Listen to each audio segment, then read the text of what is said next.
America में राहुल गांधी ने ऐसा क्या बोल दिया जिससे बीजेपी भड़क गई। और बीजेपी के नेताओं ने आप देखते हैं कि उन्हें गद्दार तक शब्द दे दिया। और आप देखते हैं कि केंद्रीय मंत्री ने उनसे उनका इस्तीफा भी मांग लिया है। तो ये सब चुनाव आयोग पर टिप्पणी की गई है। क्या की गई है उसके बारे में बात करते हैं।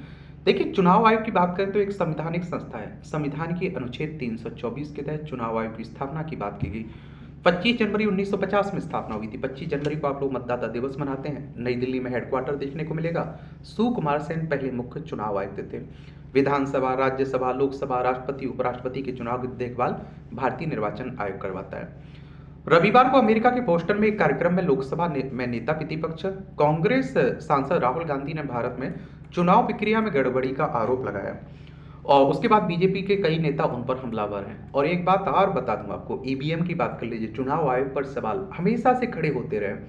जब देखिए बीजेपी चुनाव हारती थी तो बीजेपी ने भी उसके खिलाफ बहुत कुछ बोला, लिखा और देश भर में यात्राएं की।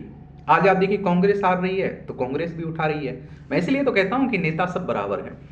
न्यूज एजेंसी पीटीआई के मुताबिक राहुल गांधी ने महाराष्ट्र विधानसभा चुनाव का हवाला देते हुए आरोप लगाया कि चुनाव आयोग समझौता कर चुका है और सिस्टम में कुछ गड़बड़ है। राहुल गांधी ने कहा कि सरल शब्दों में कहें तो महाराष्ट्र विधानसभा चुनाव में राज्य में वयस्कों की संख्या से ज्यादा लोगों ने मतदान किया। उनके इस बयान के बाद बीजेपी नेता उन पर हमलावर हैं। केंद्रीय मंत्री गिरिराज सिंह ने तो राहुल गांधी के इस्तीफे की मांग भी कर दी, जबकि कांग्रेस समेत विपक्ष के कई नेता राहुल के समर्थन में खड़े नजर आ रहे हैं। और आप देखते हैं कि बोस्टन में राहुल गांधी ने क्या कहा। तो राहुल गांधी ने आरोप लगाया कि चुनाव आयोग ने हमें शाम 5:30 बजे तक मतदान के आंकड़े दिए और शाम 5:30 बजे से 7:30 बजे के बीच 65 लाख मतदाताओं ने मतदान किया। ऐसा होना असंभव है। एक वोटर को मतदान करने में लगभग 3 मिनट लगते हैं। अगर हिसाब लगाएं तो इसका मतलब है कि मतदाताओं की कतारें देर रात 2 बजे तक लगी रही होंगी, लेकिन ऐसा नहीं हुआ। उन्होंने कहा कि जब हमने उनसे वीडियोग्राफी के लिए कहा तो उन्होंने न केवल इनकार कर दिया बल्कि उन्होंने कानून भी बदल दिया ताकि हमें वीडियोग्राफी के लिए कहने की अनुमति ना मिले। यह हमारे लिए बिल्कुल स्पष्ट है कि निर्वाचन आयोग ने समझौता कर लिया। यह भी स्पष्ट है कि सिस्टम में कुछ गड़बड़ है। मैं कई बार यह बात कर चुका हूं। इससे पहले भी साल 2024 में हुए महाराष्ट्र विधानसभा चुनाव के बाद कांग्रेस और उसके कई सहयोगी दलों ने राज्य में वोटिंग में गड़बड़ी के आरोप लगाए थे। कांग्रेस इस मुद्दे पर राज्य के वोटरों की पूरी सूची की मांग भी करती रही है। क्या कह रहे हैं बीजेपी के नेता, ये भी जान लीजिए। बोस्टन में राहुल गांधी के बयान को सोशल मीडिया पर कई लोगों ने शेयर किया। इसके बाद बीजेपी के नेता राहुल गांधी पर निशाना साध रहे हैं। केंद्रीय मंत्री गिरिराज सिंह ने कहा राहुल गांधी को इस तरह की बात करने के लिए इस्तीफा दे देना चाहिए। उन्होंने पत्रकारों से कहा कि राहुल गांधी देश के हित चिंतक नहीं है। देश के अंदर पीएम को गाली देते हैं और देश के बाहर देश को गाली देते हैं। केंद्रीय मंत्री ने कहा कि राहुल गांधी को इस्तीफा दे देना चाहिए। उन्होंने कहा कि राहुल गांधी नेशनल हेराल्ड मामले में से ध्यान भटकाने की कोशिश कर रहे हैं। और इस मुद्दे पर उत्तराखंड के मुख्यमंत्री पुष्कर सिंह धामी ने कहा कि देश की बुराई करने वाले किसी जयचंद सरीखे देशद्रोही नेता के बारे में टिप्पणी करना ही व्यर्थ है। ऐसे नेता को जनता लगातार सबक सिखा रही है। राहुल गांधी के बयान पर बीजेपी सांसद अनुराग ठाकुर ने कहा, एक नहीं अनेक चुनाव हारने के बाद भी कुछ राजनीतिक दल और राजनेता सीखते नहीं है। वे केवल ईवीएम, इलेक्शन कमीशन और लोकतांत्रिक प्रणाली पर सवाल उठाते रहते हैं। भारत को बदनाम करने का काम दुनिया भर के देशों में जाकर करते हैं। अब वो कांग्रेस के लीडर कह रहे हैं, भैया आपके प्रधानमंत्री साहब भी तो बोलते थे कि भारत रहने वाला नहीं है, भारत की स्थिति बुरी थी, ऐसा था वैसा था। तो वो मैं कह रहा हूँ कि 1 पे 11 है। राहुल गांधी के समर्थन में पार्टी कौन कौन।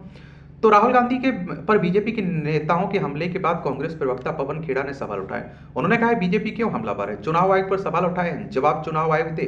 पिछले चुनाव आयोग तो शेर और शायरी करते थे, ये वाले तो जवाब भी नहीं देते हैं। हमने तो सिर्फ वोटर लिस्ट मांगी है, ये अधिकार है हमारा और उनका फर्ज भी है। वो वोटर लिस्ट दे, बीजेपी उनके बचाव में क्यों आ रही है, ये समझ में नहीं आ रहा है। जबकि कांग्रेस प्रवक्ता सुप्रिया सीनेट ने कहा जो मुद्दा नेता विपक्ष राहुल गांधी ने उठाया वो बिल्कुल सही मुद्दा है। इस देश में लोकतंत्र पर किसी भी हमले पर बात होनी चाहिए। और मैं कहता हूं इस तरह की अगर कुछ सच्चाई है तो चुनाव आयोग को आगे आकर अपना सफाई देना चाहिए। क्योंकि आप सोचिए लोकतंत्र से अगर भरोसा उठ जाए ना तो लोग वोट डालने नहीं जाएंगे। समझ रहे हैं आप, लोकतंत्र का कोई मतलब नहीं रहेगा। उन्होंने आरोप लगाया कि महाराष्ट्र चुनाव में 39 लाख वोटर बढ़े, 5:30 शाम के बाद 65 लाख वोट पड़े। कुल वोट वयस्क आबादी से ज्यादा, इसका जवाब कौन देगा। वही शिवसेना उद्धव ठाकरे के नेता आदित्य ठाकरे ने राहुल गांधी के आरोपों को सही बताया। उन्होंने कहा कि आरोप 100% सही है क्योंकि चुनाव आयोग भाजपा के ही कार्यालय से चलता है, ये पूरी दुनिया जानती है। महाराष्ट्र चुनाव के नतीजों पर क्यों सवाल खड़े हो रहे हैं। महाराष्ट्र की 288 सीटों की विधानसभा के लिए साल 2024 में हुए चुनाव में बीजेपी ने 132 सीटें जीत हासिल की थी। उसने 149 सीटों पर अपने उम्मीदवार खड़े किए थे, जबकि कांग्रेस ने 101 पर अपने उम्मीदवार उतारे थे। महज उसने 16 सीटें जीती, जबकि कांग्रेस की सहयोगी पार्टी शिवसेना उद्धव ठाकरे गुट को 95 सीटों पर उम्मीदवार उतारने के बाद 20 सीटों पर जीत मिली। वहीं कांग्रेस की एक अन्य सहयोगी पार्टी एनसीपी शरद पवार ने 86 सीटों पर उम्मीदवार उतारे थे और उसे 20 सीटों पर जीत मिली। चुनाव आयोग के आंकड़े के मुताबिक राज्य में इन चुनाव में करीब 6.5 करोड़ वोट डाले गए थे।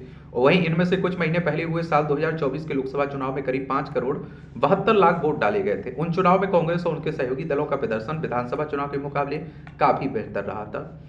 तो यही सब टिप्पणियां की जा रही हैं और इन्हीं पर खूब बहस भी हो रही है। आप लोग क्या सोचते हैं? अपनी राय आप लोग जरूर बताइएगा। धन्यवाद।